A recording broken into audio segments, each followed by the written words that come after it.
Ole clear tu te in zawa in chi bai ka buk le vek chu ei voina hianin 9k lom thu soina ka fapa nen ke kanun bar dona in hmuang hianin kan phulawin min du sak tu te in lo punga kan channel te min lo subscribe saka kan lom em ani voinia hianin a cheesecake kanun in bar dona ka fapa nen kan lom thu soina min lo pum sak ula thilro pui tak ron ti sak thei chu kan nei lawa asengin voina chuan kan lom thu soina ani ti kham lo that sakanga in chunga in zawai chunga lom thu kan lo soya 9k lai kan lo thleng ta hi kan lom em ani in chunga le pathian chunga lom thu kan soi ni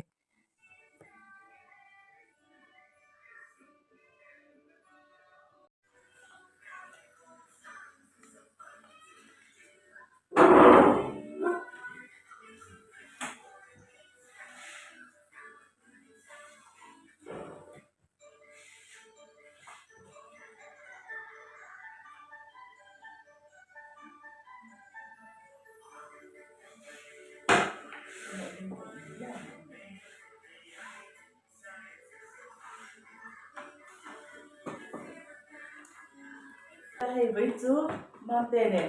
9k kan on lom don ni chu in chunga lom thu sei nan kan subscriber te zong zong chunga lom thu sei nan cheesecake kan on zai don na hei voi te nen kan zai don ni tu na mang tên lo se ti nge zai na ho kan zai ke pop don cheesecake kha kan siam le mang tên no bar a kha hei cheesecake ni hi a tuy đôi tệ lên nhà các bạn con chơi mình mình bật được ăn ngon cả cheesecake ăn đủ ra lại về thế nó có về đủ ra cheesecake cả nhà hay cũng gần như anh đang đi lên cần có một thất đó thì cheesecake tôi đi ăn ở má tuy tụi cái đầu dây cặp con thì bị thế này cái này bị thế cheesecake bị khó chịu thì từ khóc để bị thế con nha cần dây á ai về phak rồi về rửa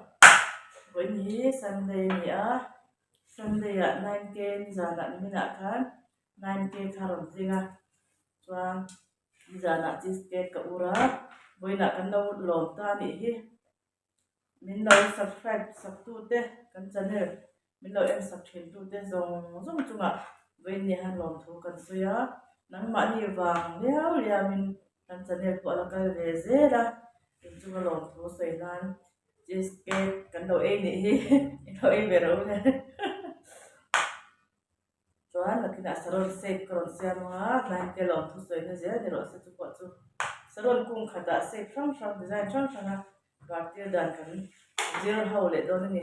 ko in chu hei cheesecake in kan thank you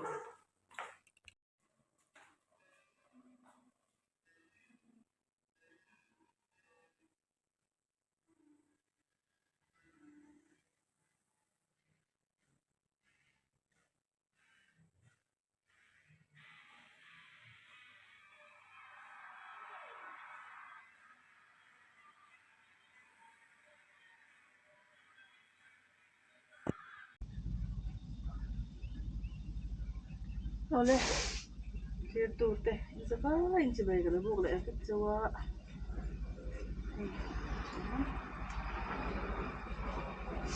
bây giờ chuan hei save karon siam le don na hei hmuang hian hi saron magenta khania helai hian azar a awma helan awm boka helan awm boka hrang hrangin karon siam don ni helai zar hi bial khatin ka siam don emaw kung khata design hrang hrang kan siam ang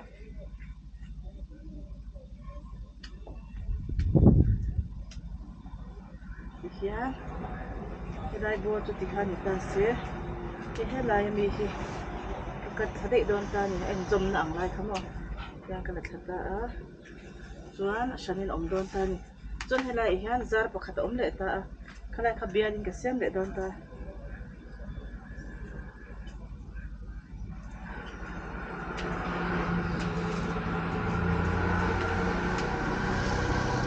khata khan bia sam sang in om do ni chu helai bu ka pai dei dong ta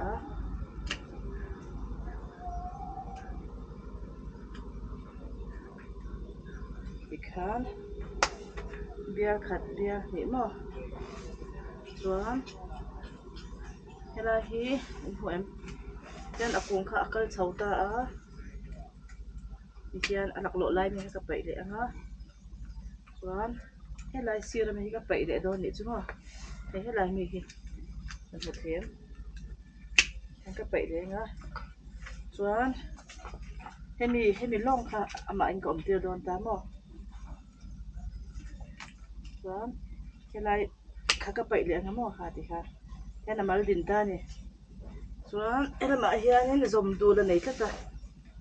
hela mi kha ka pai le don ta ti kha hi azar kha shani na ka le don ni chu mo ti kha a kung buk da chu save sem all ve deuh thina ma sengin kung buk lo chu save hi sem har thina hian kung khata khanin za shan chen om do ni chu dia shan chen voi khata bor lui lo khan an om dar don ni chu ke helai mi te hi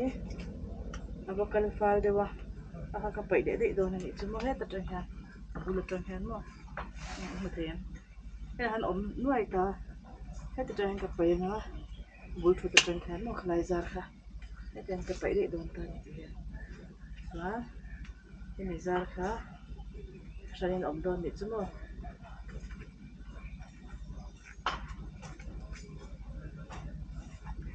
pakhat pahnih pathum pali panga bornga ka siam don ni chu mo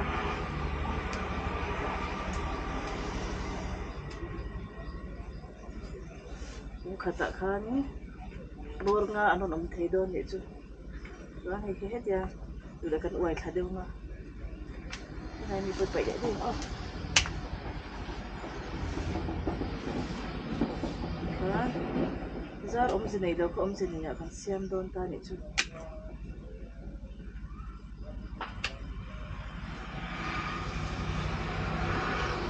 chu thiam me mo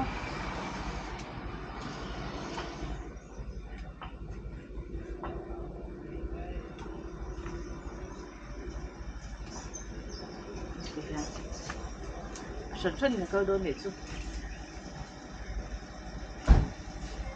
hian a lo chhawng nga heta chhawng lenga ten a chhawng lenga mo hetan om nga ten om le buk nga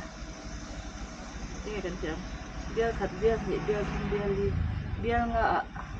kan siam don ni chu kung khat khamo bang kun ha hil om to ve me sen khan sarun ti ko kha in ang hut lo kha zai chan chan kha kan siam chin nga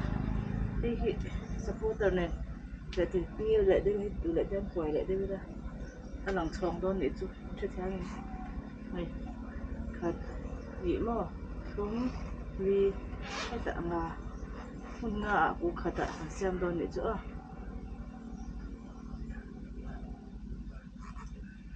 khan hei magenta khanya hi te koi da ni om se thang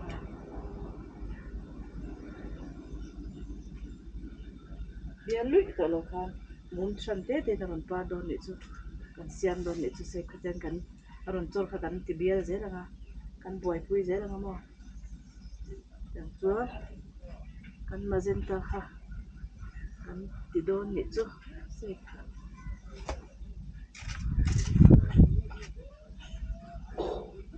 ka siam chak ngari to tu kai hi chu ron siam han shan ni chu ti khan kan te se pian lo shan vekin om da ni chu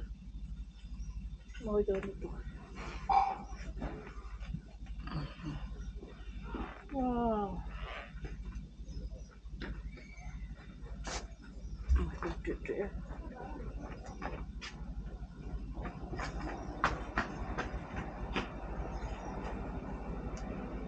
ole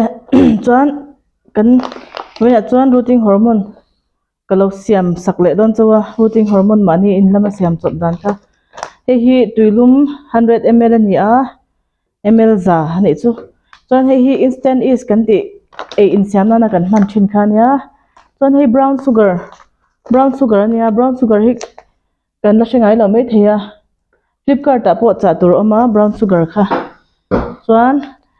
hemi mang khanin rooting hormone zung kai mat na azung ti chak tu ti kai ma thei tu hakan siam do ni chu chuan khami kha hi is kha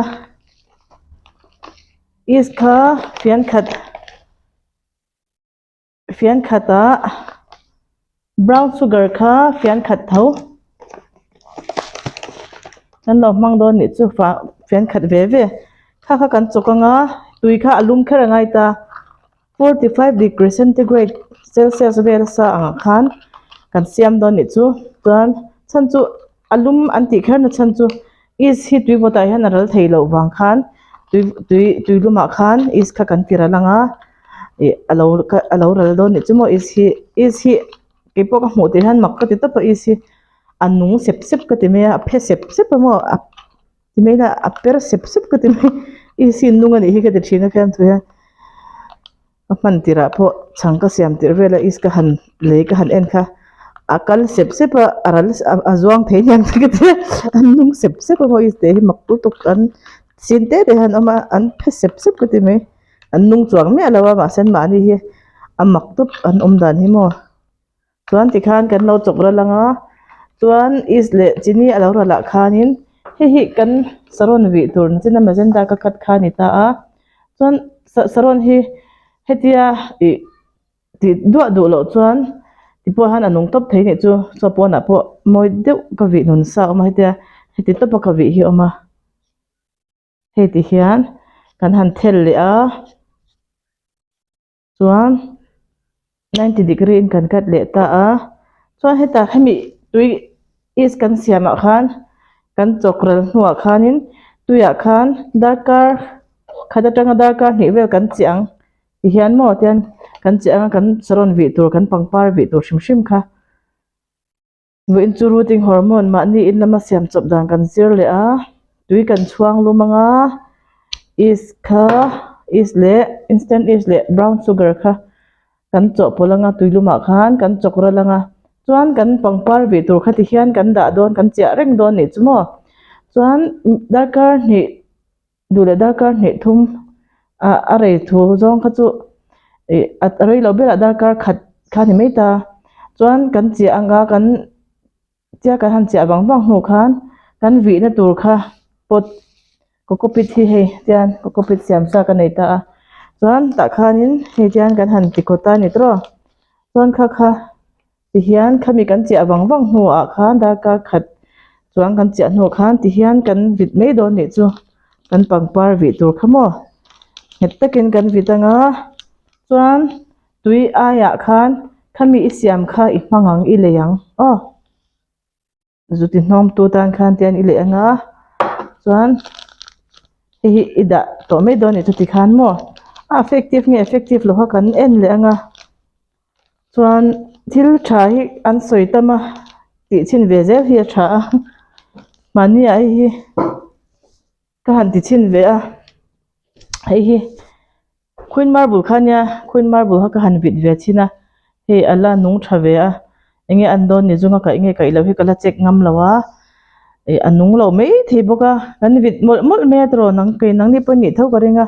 saron hi then khata chuan vi nun ol samte hin ama then khata jan nung mo man thile rup zela chuwang chuanin tuna po han rooting hormone mani in a siam chop mangin kan han vit le chin dona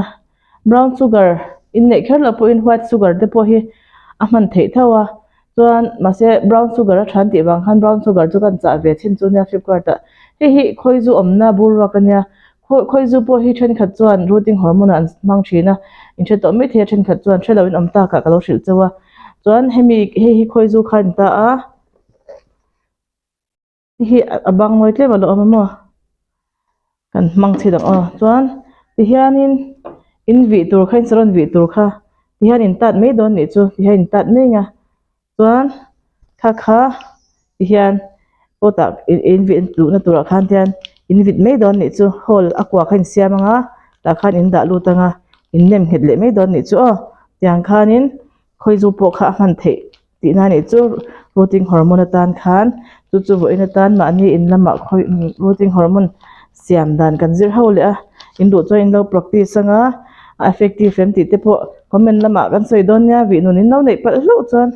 te po nung nge nung lo kan han try phutanga vi nun hi kan du ve tlang pikin ka ringa chen chuan ol samte in kan vit nung theia chen chuan in vi nun hi ka fel thak te po ti in om nei theia ma se be dong lo ula vit ro vi torin nei phut chuan mo khatiang sang te khan apply ve ula chen chuan purun var ten ta tiang khan rooting hormone kha mani in lama ol samte khan ti the dan kha om ve zela chuwang chuan in lo test ula vi nun mol po in nei mai theia chuwang chuan in lo vit ve chin ru o in chu hei hemi pathum tuilum brown sugar is mangin rooting hormone kan siama saron kan vit ani chu aw in chu chuan khoi zu po rooting hormone tan man the ka channel te min lo en saka min lo hlut sak thien tu te jang zo in zawa chunga lom thu ka soi le a ni a hotlin na kan mu chho zel tura ngai la kan pangpar te po par chho ve zel tura ngai la in zawa in pangpar moi tak lo nei ula ti hi ka du thu sa mani e bye bye le phot ule in tan chuan